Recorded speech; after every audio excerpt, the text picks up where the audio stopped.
It's been 1 year since Will Haynie became the mayor of the town of Mount Pleasant. In this edition of Quintin's Close-Ups, I sit down one-on-one with him. And be sure to download the free Quintin's Close-Ups app in your Apple or Google Play stores. And listen to this interview later on iHeartRadio. Mayor Will Haynie, it is so good to see you. Thank you. Yes, sir. Like I told you before, you know you're somebody when you do a Quintin interview, so I take that as a compliment. Thank you. Thank you greatly. I wanted to come back and interview you because obviously you've been in office for a year. When you look back at your 1 year to right now, what plays in your mind? It has been, and my wife Suzette shares this with me, it has been unlike anything we expected. There have been more events, highs and lows, and I don't mean highs and lows from a political standpoint, I mean from a community standpoint.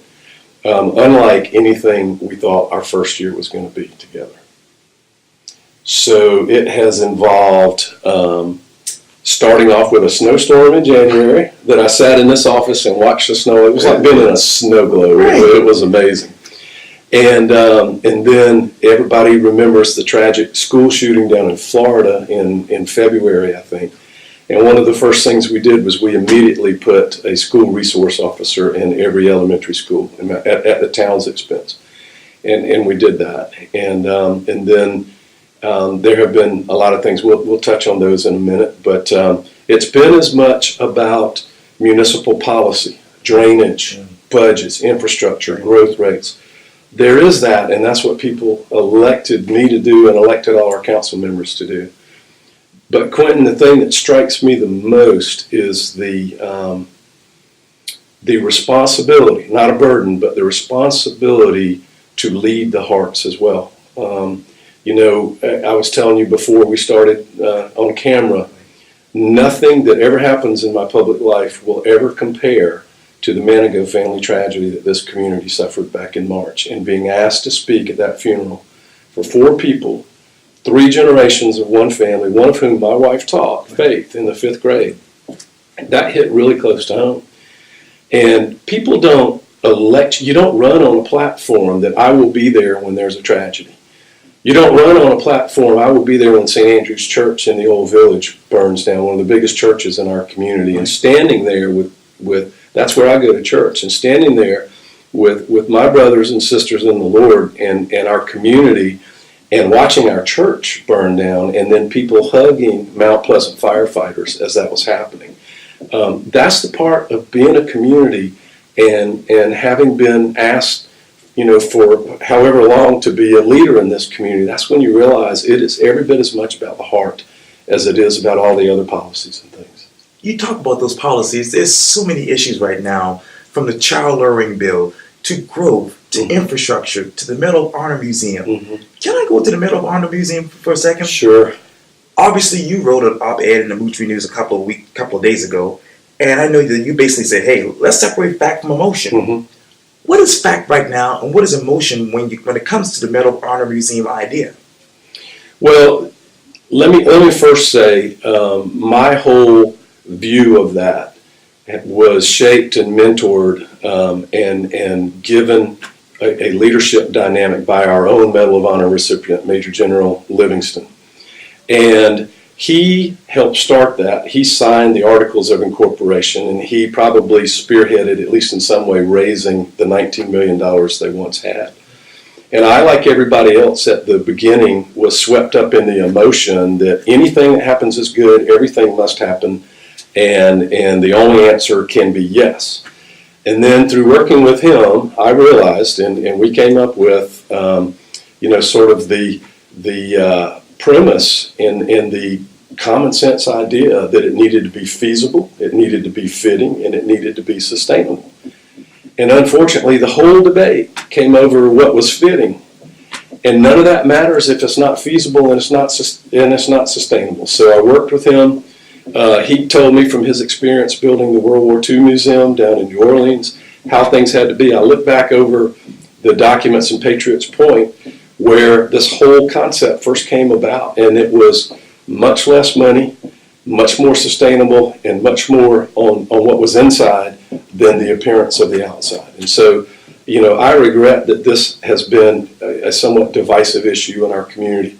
But the thing I regret most is anybody telling me, and there are a lot who told me, you don't want to honor our heroes, you don't want to honor our veterans. Well, tell General Livingston that. He and I speak about this every day, and he, has been very encouraging to me, very sympathetic to the position that I'm in. But we want a museum built here. Nobody has ever said we don't. And I think that possibility can still exist in one form or the other.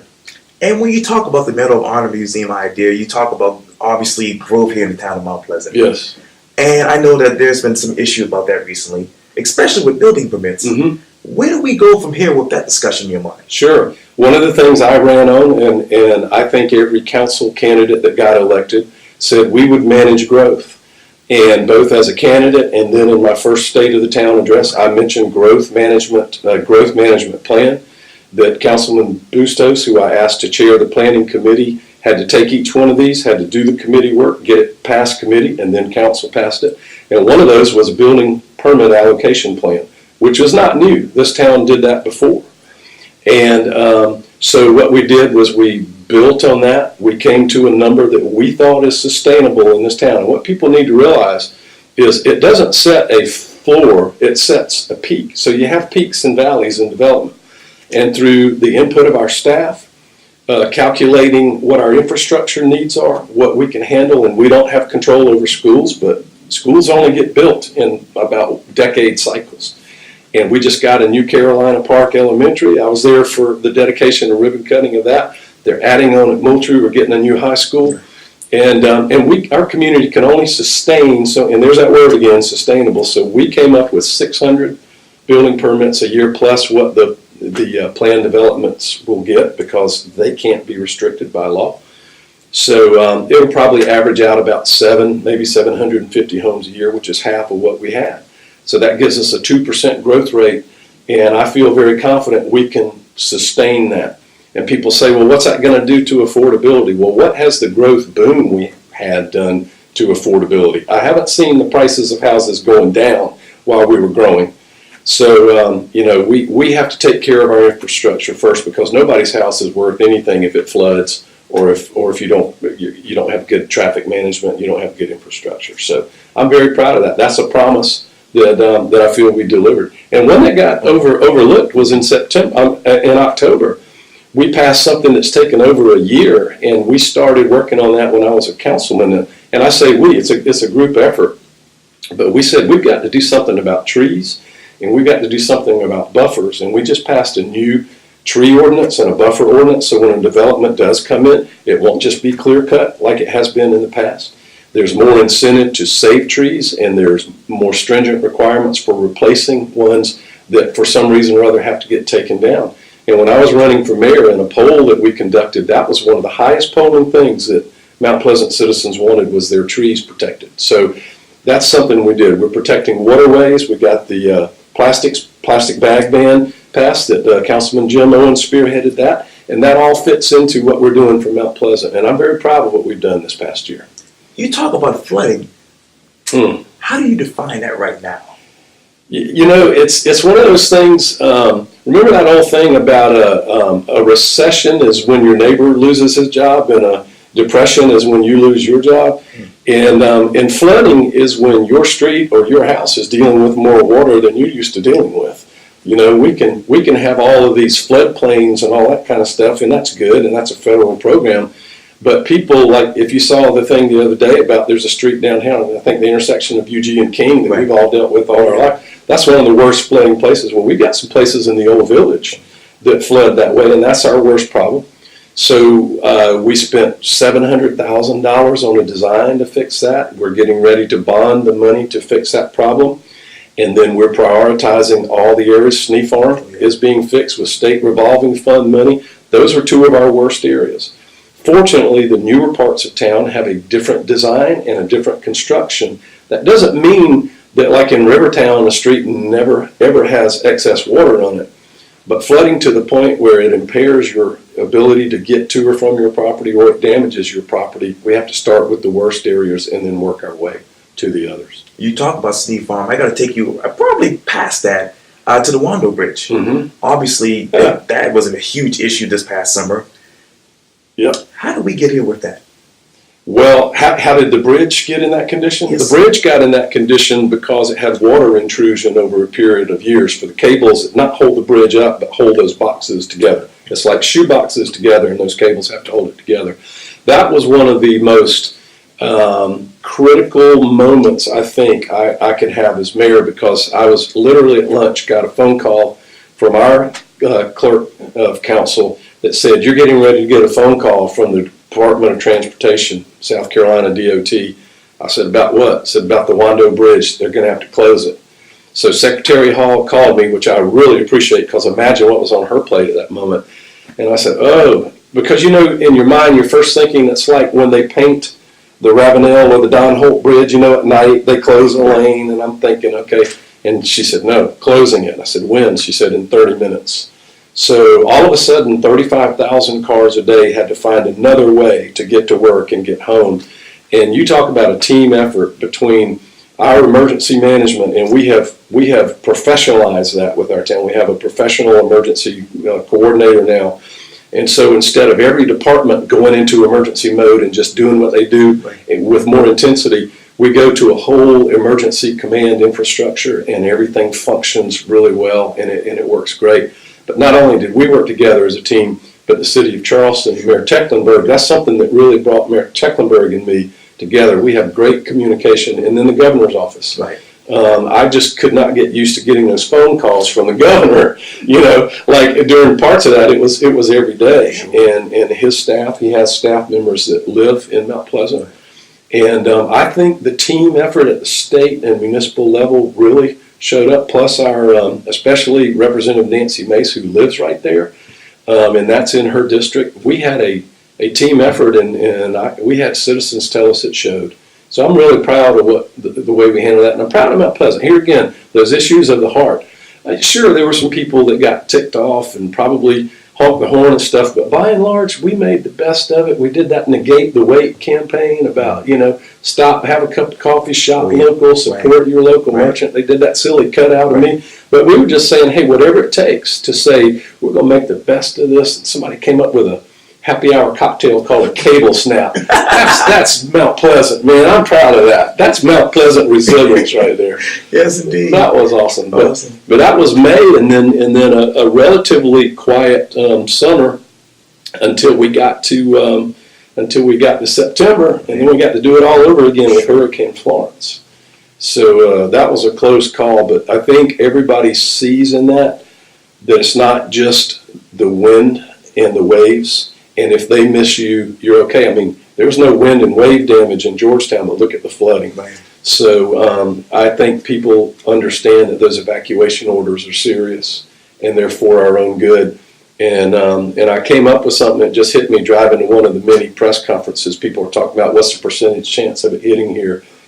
And I will say this, as long as I'm mayor, whenever we have these, there's a 100% chance that no hurricane that you evacuate from is going to harm you. Might harm your property, but property can be fixed. So if you evacuate, you got a 100% chance of that hurricane not harming you. Might harm some property, but it's not going to harm you. You talk about issues at heart. I got to pick up where Sophia Alzora from Channel 2 left off last week. And obviously, Mount Pleasant Town Council voted to express their support for a bill that changed defining child luring and creating penalties for guilty offenders. Right. And you said, hey, police and parents made it clear to you that they want to see this particular bill passed. Yes. You said this quote, our police relayed to us it would make it easier to distinguish the difference between luring a child from a place of safety to a place of vulnerability to the attempt of kidnapping someone, which is a higher threshold. Right. How do you define that now? Well, in talking, and I rely on our police, and I think Carl Ritchie and our police department, they've got the highest accreditation you can have, and they got that with honors. We had a committee meeting and asked, okay, in these two incidences that both made the news in Mount Pleasant, what was the threshold for filing charges? Because people want to know that. And at no point were we ever questioning our police or how they handled it, but the public needs to know how this happens. And so, as Chief Ritchie explained it to me, with an individual, If I ask you to walk out to my car with me, I can't get charged with anything because you're not a vulnerable person. Under this new law, if it's obvious that even though I didn't grab you by the arm or pull a weapon on you, but I attempted to move you to a place where someone couldn't see you, or I could shove you into a van or something, that's a different threshold. And so our two representatives that represent parts of Mount Pleasant, Lee Hewitt and Nancy Mace, they introduced it last year. And so we wanted to voice our support, which we did unanimously. We've signed a resolution and we're sending it that we would like to see that passed. And there are other things about the penalties if you are guilty of that and everything, but there have always been, as Chief Ritchie explained, attempted kidnapping charges, attempted murder charges. But child luring, when it is obvious that you wanted to move that child to another place of vulnerability, that's the difference in luring.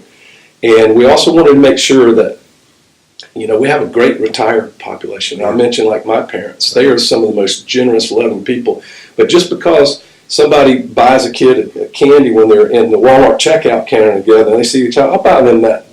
They're not luring a child. Okay. They're being sweet. They're being the way we grew up. That's like, so, let's have some semblance of small town. Like, oh, that's a cute kid. Let me buy them that. That's fine. Okay. But if you say, come out to my car and I have candy, that's where the alarms go up, and that's where we want police to have every tool they can have. What else should I know? What's going on in Mount Pleasant? Well, Mount Pleasant is, I spent my first year kind of, as my wife said, wearing myself out. But you got to have a presence when you're new, and when people give you the privilege and responsibility of being mayor. I go to as many homeowner meetings, ribbon cuttings, group meetings, all that as I can. I don't know if I can always keep that pace up, but I will try. And I hear a sense that people feel like growth issues are being addressed, whether they agree with every detail or not. We are addressing growth. We are slowing growth down. We are developing our economy, because our economy for 20 years has been dependent on residential real estate construction. Well, as people have moved here, you want to be able to live in Mount Pleasant and work here and not have to drive over the bridges. So yes, you will see some office building and some commercial development, like there's some at the foot of the bridge. It's been cooked into the batter for years and years. But you know what? The firms that are moving in these offices are moving from downtown, and the majority of their people live in Mount Pleasant. That's fewer cars on the bridge. And so with cutting down residential growth, with taking care of our trees and our waterways, I'm hearing people go, at least we are taking steps to preserve the things about Mount Pleasant that make it special. And one of those I also want to mention is the Wando Dock. Oh, yeah. This is not a done deal yet, but council is moving forward to see what role we can play. Because in my initial State of the Town speech, I talk about saving our fleet. Not every town has one, and once that's gone, it's gone forever. And we want to have a viable shrimping fleet in Shem Creek. The product they bring is a commodity that's in demand, and they are a tremendous tourist attraction, and we don't want to lose that shrimping fleet. So that's another thing.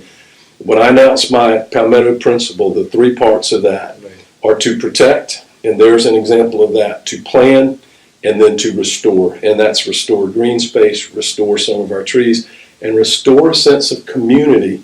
We don't want to be another bedroom community. We want to have a sense of heart and soul in Mount Pleasant. I'm working real hard to try to do that. If I were to interview you for Quintin's Close-Ups a year from now, what would you tell me? I would say that our first year, we probably spent most of the time on what was the burning issues of the 2017 election, which was get growth under control. And I would hope to tell you a year from now, and this is good, this is something for me to shoot for. One is we made great strides on developing our economy so people can afford to live here, and our children can afford to move back here and live here, because Mount Pleasant, as everybody knows, is a really great town. That we have a plan for drainage, because nobody runs for office. I'm the drainage person, I'm the drainage king. It's just not a sexy issue until people start putting sandbags in front of their doors on summer afternoons when we have a thunderstorm. That we're taking care of our infrastructure, that we're looking at our economy, and we're doing things from the heart about, we have this thing coming up in March to save our children. We're dealing with bullying, opioid abuse, teen suicide, and human trafficking. because as upscale and as low crime as Mount Pleasant is, we're not immune from those issues, as everybody knows. Okay. So, and I think we get growth under control. We make Mount Pleasant a beautiful place, and it's going to be beautiful in terms of the arts, beautiful in terms of architecture, and beautiful in terms of people's hearts. That is so great to hear. Well, Mount Pleasant Mayor Will Haynie, thank you so much for your time. I really, really appreciate this. My pleasure. Thanks. Thank you.